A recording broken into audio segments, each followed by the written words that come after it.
নমস্কার বন্ধুরা, তোমরা কেমন আছো? আমি ভালোই আছি। এখন একটু ছোট ছেলেকে নিয়ে বসছি আর বড় ছেলেকে বলছি একটু বসে। ও বই পড়তে বসে যে কত কি শুরু করে দিয়েছে। একবার খেলাবো মা, আমার হাত ব্যথা করছে, আমি আর লিখতে পারছি না, আমি খেলে খুব বলতে আছে, ঠিক আছে কান্না করা শুরু করে দেবে। আচ্ছা ঠিক আছে, তাহলে একটু খেলিয়ে পড়ে আসো। আমি একটু দুষ্টুমি পড়া নিয়ে যে দুষ্টুমি করে, এত দুষ্টুমি করলে হয় বলো তো? কালকে পরীক্ষায় পড়াবো, পড়াতে পারি না, একটু পড়বে পড়বে, দুই ভাই মিলে খেলা শুরু করে দিয়েছে। এবার চোখে লাগবে, মায়ের মায়ের কেমন করে দেয় না, চোখে লাগবে। আরে দুষ্টু হবে বাবা, কি করছে? এবার চেয়ার নিচে লুকিস না রে বাবা, ব্যথা পাবে। প্রাইভেটে পড়ে না, প্রাইভেটে দিয়েছিলাম কাকুর কাছে, ছোটো কাকুর কাছে।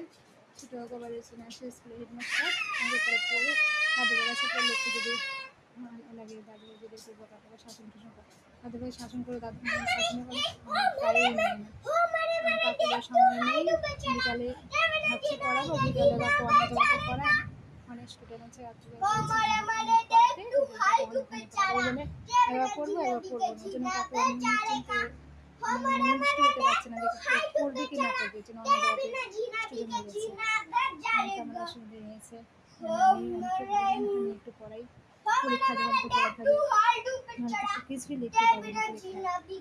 আর এখন তো দুষ্টুমি শুরু করে দিয়েছে, দুই ভাই দুষ্টুমি, আর কে দেখে পড়া বাদ দিয়ে দুষ্টুমি আর দুষ্টুমি।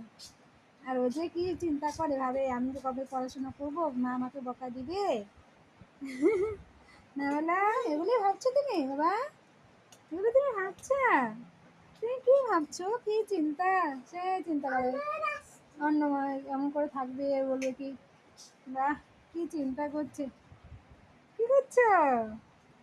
নিজে ও ভাবে দাদার মতো ভাবছে যে আমি দাদার মতো কবে দুষ্টুমি করবো, দাদা যে দুষ্টুমি শুরু করছে, আমার দুষ্টুমি কবে হবে, আমি তো কবে দাদার মতো লাফাবো ঝাঁপাবো। ভাই বলে ভাই তো ভাই আমার এই চোখে লাগবে। টাটা করে দাও তো, বলো বলো টাটা বাই বাই করে দাও তো। আমার চ্যানেলটি যদি তোমাদের ভালো লেগে থাকে লাইক সাবস্ক্রাইব শেয়ার করে দিও। এবার না তো টাটা বাই বাই করে দাও তো, এখন রাখি। হ্যাঁ হ্যাঁ, টাটা বাই বাবা, ভাই করতে পারবে না, তুমি করো তুমি করো তুমি করো। হ্যাঁ হাতে ব্যথা পাবে, ভাই যখন করবে তখন করবে, ভাইকে শেখাতে হবে না, ভাই যে পড়াশোনা করছে না বাবা, তোমাকে আর কোনোদিন এমন করে বলবো, তুমি পড়াশোনা করলে